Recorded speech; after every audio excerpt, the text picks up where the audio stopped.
नमस्कार, जय हिंद, जय बिहार। मैं हूं आप सबका दोस्त वकील सह पत्रकार एसके पंकज। गांधी की कर्मभूमि चंपारण से एक बहुत ही दुखद घटना सामने आई है। कल्याणपुर में एक युवक को बुरी तरह से मारा गया, पीटा गया, उसका सिर मुड़वा दिया गया, उसको थूक चटवाया गया, मानव अधिकारों का हनन हुआ, तालिबानी सजा दी गई। आरोप था कि उसने गाली गलौज किया था। तो भारतीय दंड संहिता में बहुत सारे कानून थे, उन कानून का सहारा लिया जा सकता था और उसको कानूनी सजा दिलाई जा सकती थी। लेकिन दिक्कत क्या है कि कुछ लोगों को ताकत होते ही लगता है कि पूरा कानून उनका हो गया। अब कुछ ग्रामीणों को ताकत हुआ, कुछ लोग जो है वो संख्या में ज्यादा आए, उनको ताकत महसूस हुआ और एक युवक की पिटाई कर दी, उसके साथ बहुत बर्बरता कर दी। उसके बाद फिर कुछ यूट्यूबर्स को, कुछ जो है वो तथा कथित यूट्यूबर्स को, क्योंकि यूट्यूबर्स अब मेरी नजर में बहुत ही प्रतिष्ठित पद माना जा रहा है। जब से पत्रकार मनीष कश्यप को पुलिस ने, कानून ने, कुछ नेताओं ने और यहां तक कि कुछ अखबारों ने यूट्यूबर लिखना शुरू कर दिया, तब से मैं यूट्यूबर का मतलब समझता हूं कि ये बहुत प्रतिष्ठित लोग होते हैं। ये वही लोग होते हैं जो हमारे हर दुख में हमारे साथ खड़े होते हैं। सुख में तो पूरा संसार खड़ा होता है, दुख में अगर इकलौता पत्रकारिता का कोई नया आयाम हमारे साथ खड़ा होता है तो वो यूट्यूबर से ही खड़े होते हैं। वरना अखबारों को खड़ा करने के लिए तो आपको विज्ञापन देना होगा, सैटेलाइट चैनल तक आपकी और हमारी पहुंच हो नहीं सकती है, हम गरीबों की। खैर, अब घटना पर वापस आता हूं कि मोतिहारी जिले के, पूर्वी चंपारण जिले के कल्याणपुर में यह दुखद घटना हुई।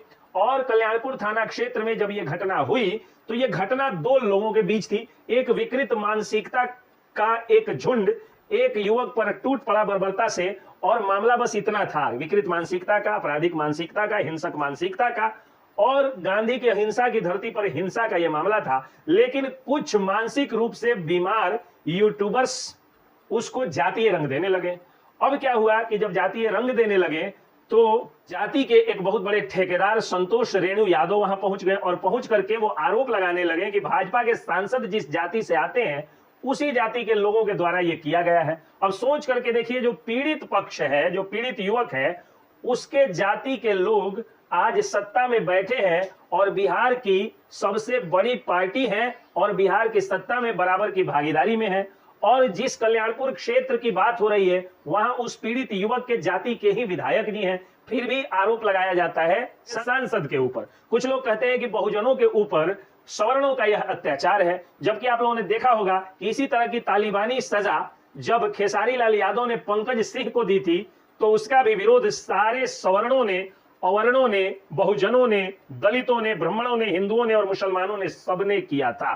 लेकिन फिर भी इस मामले को भी जातीय रंग देने से कुछ लोग बाज नहीं आए और नतीजा यह हुआ, कुछ आरजेडी के नेताओं ने तो इतना उकसावा भरा पोस्ट लिख दिया, उसको शेयर करके, उस वीडियो को शेयर करके, जबकि उस वीडियो में खून दिख रहा है और उस तरह से खून दिखाने वाला वीडियो, हिंसक वीडियो जो लोग भी फेसबुक पर या सोशल मीडिया पर शेयर करते हैं, पुलिस को उनके खिलाफ कार्रवाई करनी चाहिए, सख्त से सख्त कार्रवाई करनी चाहिए। लेकिन वो लोग आरजेडी के नेता हैं, हो सकता है उन पर कार्रवाई नहीं हो, और कार्रवाई हो भी तो महज कुछ ऐसे पत्रकारों पर कर दिया जाए डिजिटल मीडिया के जो सच्चाई दिखाने गए थे।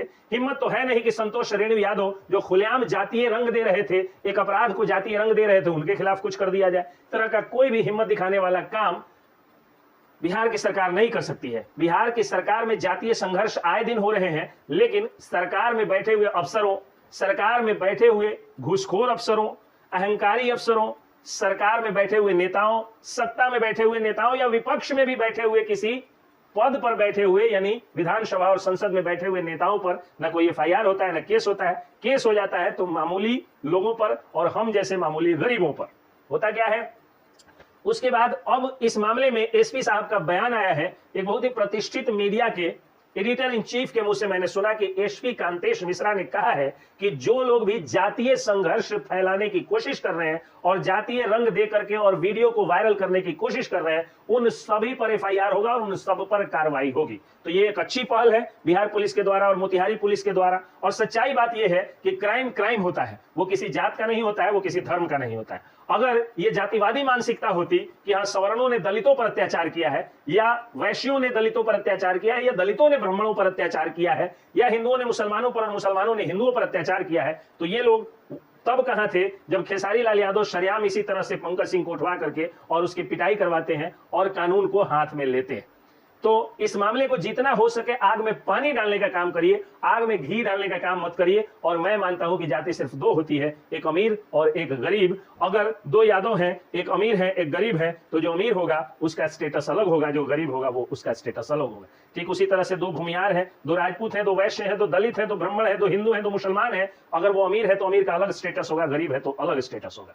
अमीर लोगों की दोस्ती अमीर से होती है, गरीब लोगों की दोस्ती गरीब से होती है। और शादियां भी, अगर कोई ये अब तक मूर्ख बन रहा है कि जातियों में हो रही है, तो आप गलत हैं। क्योंकि रामविलास पासवान की शादी, दूसरी शादी उनके जाति में नहीं हुई थी, तेजस्वी यादव की शादी उनके जाति में नहीं हुई है। और इस तरह से तमाम नेताओं की शादियां उनके जाति में नहीं होती है, बल्कि हाँ उनके जाति में ही होती है, अमीर जाति में होती है। और हम गरीबों को इस जात पात के बंधन में बांध कर रखा जाता है। तो आप लोगों से मेरी यही अपील है कि कल्याणपुर वाले घटना को जहां भी आप लोग देखें, उस वीडियो को रिपोर्ट मार दीजिए और उस वीडियो को वायरल मत होने दीजिए। और जैसे ही उस तरह का वीडियो या साउंड पोस्ट कोई लिखता है, उसका स्क्रीनशॉट मार करके और मोतिहारी के एसपी साहब के नंबर पर भेज दीजिए, लोकल थाना में भेज दीजिए, साइबर थाने में इसकी सूचना दीजिए और सारे शासन और प्रशासन में बैठे हुए अफसरों को उनके मोबाइल पर इसका स्क्रीनशॉट भेज दीजिए, ताकि वैसे लोग जो साउंड पोस्ट करते हैं उन पर सख्त से सख्त कार्रवाई हो सके।